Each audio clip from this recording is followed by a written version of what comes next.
खूनी दुल्हन। आरती और विकास अपने माँ बाप के साथ दिल्ली में रहते हैं। जर्नलिस्ट होने की वजह से विकास को बहुत बार काम के लिए देर रात तक ऑफिस में रहना पड़ता है, जिस पर ज्यादातर आरती जाग कर उसका इंतजार करती रहती है। इसी तरह एक रात आरती विकास का इंतजार करते हुए घर की बालकनी में खड़ी होती है। इनकी जॉब तो जैसे मेरी सौतन बन गई है। मुझसे ज्यादा उसी के साथ टाइम स्पेंड करते हैं और हम यहाँ इंतजार करते हुए मर जाएं।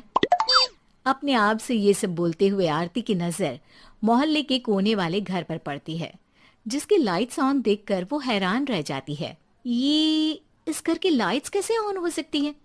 यहाँ तो सालों से कोई नहीं रहता। वो ये सोच ही रही होती है कि तभी उसे घर की खिड़की पर औरत की परछाई के साथ लाल चुन्नी दिखाई देती है, जिसे देख आरती डर से चिल्लाने लगती है।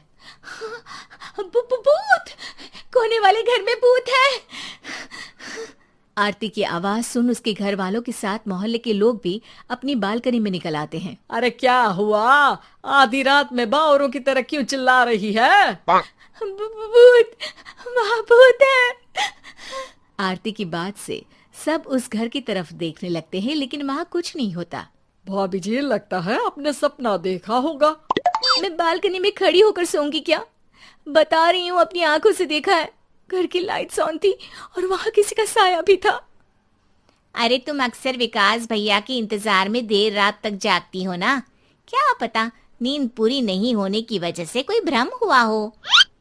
मोहल्ले के सब लोग और आरती के सास ससुर उसे समझा ही रहे होते हैं कि अचानक उसी घर से किसी औरत के गाने की आवाज सुनाई देती है। आजा ओ मेरे प्रियतम आजा। आवाज सुन सब हैरानी और कंफ्यूजन से उस घर की तरफ देखने लगते हैं कि तभी उन्हें लाल जोड़े में औरत का साया वहां दिखता है, जिसे देख पूरा मोहल्ला सकते में आ जाता है। अरे ये तो कोई दुल्हन है। अरे नहीं नहीं, भूत नहीं है। अरे फिर तो पक्का तेरी दुल्हन है। अरे नहीं नहीं, वो तो मायके गई है।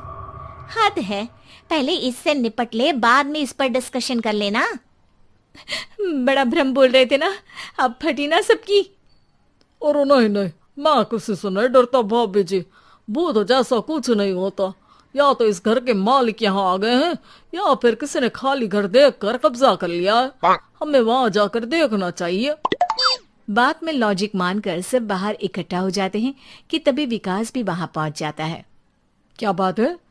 इतनी रात को पूरा मोहल्ला यहाँ कैसे? भूतिया दुल्हन की वजह से। क्या तुम्हारे अलावा भी कोई दुल्हन भूतिया हो सकती है?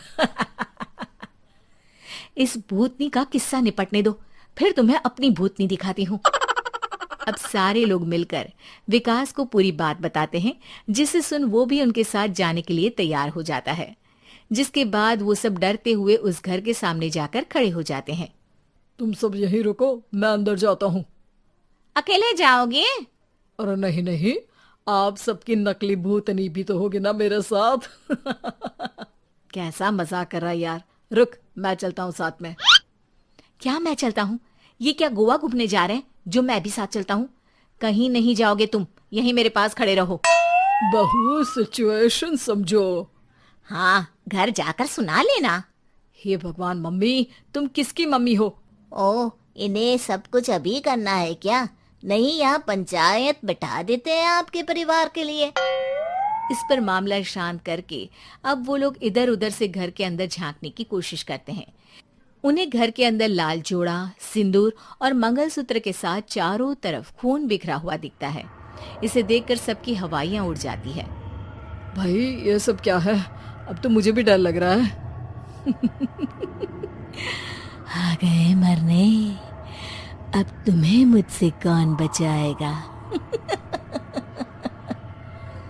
उस नजारे के साथ सोने पर सुहागे की तरफ भूतनी की आवाज सुन वो सब तुरंत वहां से भाग खड़े होते हैं। ये सब क्या था? अब हम क्या करेंगे? हमारे मोहल्ले में भूतनी आ गई जो सबको मारना चाहती है। ओ भाभी जी, मैं फिर बोल रहा हूँ, भूतनी जैसा कुछ नहीं होता।